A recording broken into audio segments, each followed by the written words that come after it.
We've all heard about it before, haven't we? Climate change. I first heard of the subject when I was still in primary school. And many years later, after completing my matric, I still ask myself, where are the results?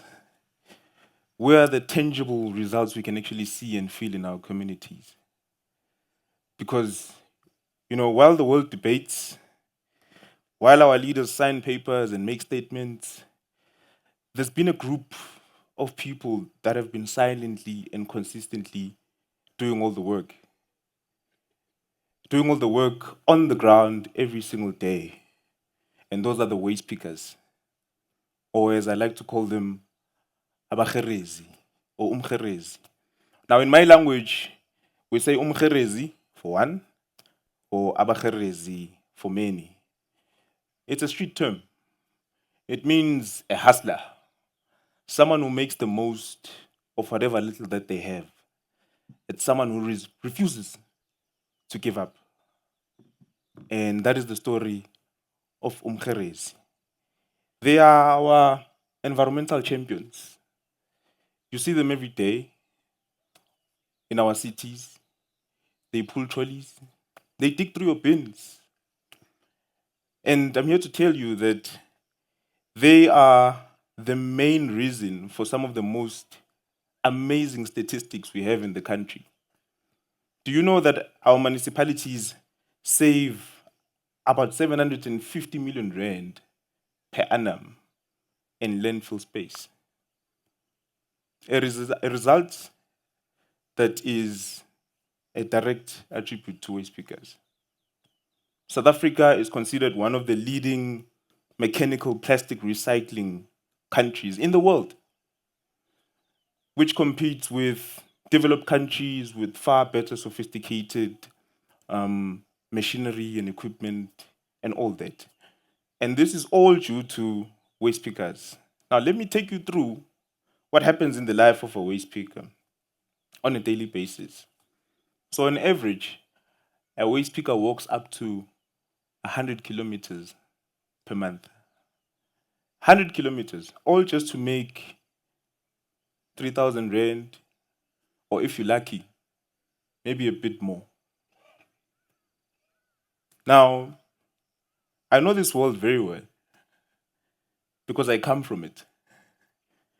You see, I was also a reclaimer myself. And I've been in the recycling space for 11 years. My story started in the gritty streets of Mzimhlope Hostel in Soweto. I was raised by a single parent. I lost my father when I was 9 years old. And my mom, who was the breadwinner then, she shortly, lost her job also thereafter. So as you can imagine, life was quite difficult growing up. But my mom did her best to support us. And as you would imagine, growing up, in Soweto, one didn't have much of an opportunity to get into anything. So you had to be creative. And I was creative because, being raised by a single parent, she obviously couldn't afford some of the cool items, like a smartphone.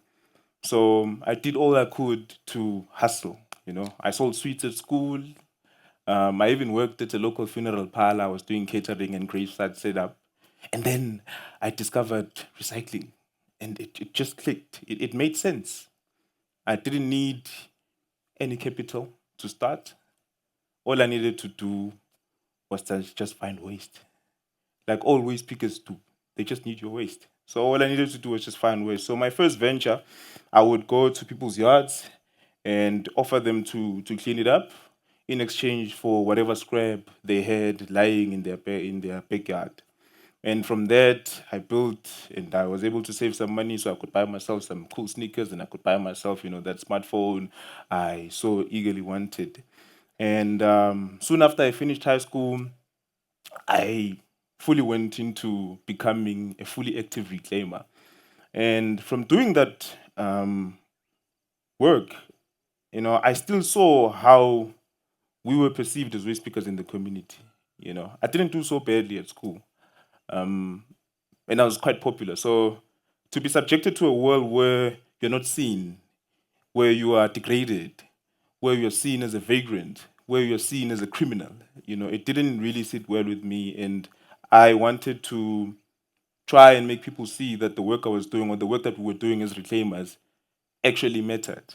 So I was involved in community cleanups in the community. I was involved with the local ward council, just getting people to understand that the work that we're doing is not only for us, but it's for the environment. And I say that I wanted to get the word out there. You know, a very sad fact is that reclaimers don't even know that they are providing such an essential contribution to the environment, or that they are saving the future, or that they are reducing any carbon emissions. For them, it's simply an occupation for them to put food on the table. So from my work in trying to get the word out there, I was fortunate to be noticed by a local businessman who believed in what I was doing, and we started a business together where I was now operating a buyback center, buying from other waste pickers. And in me operating in that buyback center and buying from other reclaimers, yes, life was a bit better from what I had initially been doing, but I was still seeing the frustration from, my fellow comrades. They were still not recognized. They still didn't have a voice. They still didn't matter. And I just had this burning desire to make a difference. And it was almost as if the universe was hearing my call. I met two gentlemen who shared the same vision, who wanted to support reclaimers like I wanted to. And we formed an organization that was established with the sole purpose of supporting and uplifting informal reclaimers. An organization that was to change the perception of waste from a symbol of struggle to a symbol of empowerment. Because you see, every can collected, every plastic collected, every paper, all the waste collected, it's a story of redemption, a second chance, not only for the material that's being collected, but for the person reclaiming it as well. So to date, with my organization, we've been able to support over 1,000 reclaimers across the country. We've facilitated training, we've provided collection trolleys, we have also built recycling hubs that help reclaimers have working facilities to store and sort and even process their recyclables. We have also built a digital platform that helps waste pickers receive their waste picking incentives. We launched this only 3 months ago.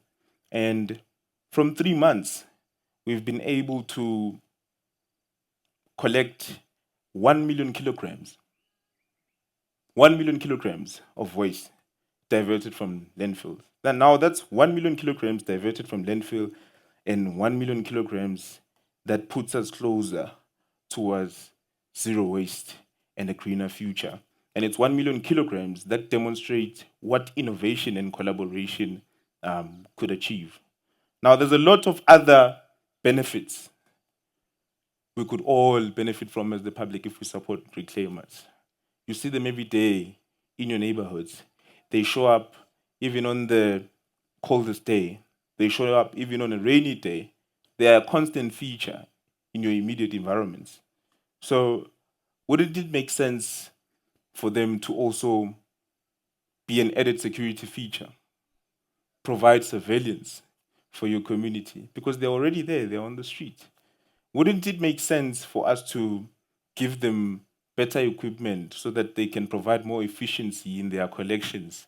And therefore, from that, they can be able to collect more waste. Wouldn't it make sense for us to give them proper PPE? Because there are current methods right now. I mean, all this amazing data that I've shared with you, they are only doing it with only balaclavas, makeshift trolleys that they usually pull.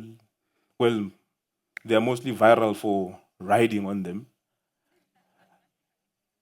I mean, waste picking has been around for as long as I've been alive.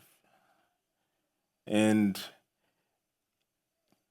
it doesn't make sense to me that that solution, which has been going on for so long, hasn't been supported at all.